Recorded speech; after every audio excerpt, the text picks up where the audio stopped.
Gati 95% e votave në 5225 qendra votimi në rang vendi janë tashmë të numëruara, duke thelluar kështu gjithnjë e më shumë ndarjen e mandateve për Partinë Socialiste nga forcat e tjera politike.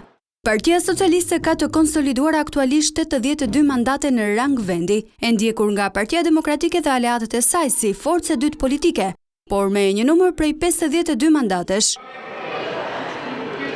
Për sa i përket partive të tjera, Partia Social-Demokrate e Tom Doshit ka arritur të sigurojë 3 mandate me më shumë se 46.000 vota.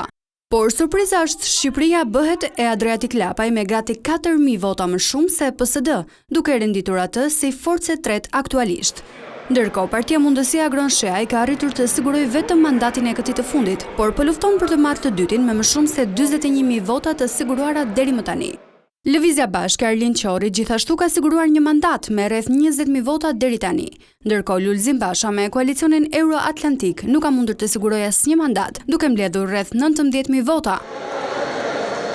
Për sa i përket shpërndarjes së mandateve në rang qarku, Partia Socialiste ka mundur të sigurojë një numër të konsiderueshëm në Tiranë, Fier, Elbasan, Durrës e të tjerë, ndërsa vetëm në Kukës, Lezhë, Shkodër, Partia Demokratike ka mundur të sigurojë një mandat më shumë se socialistët deri më tani.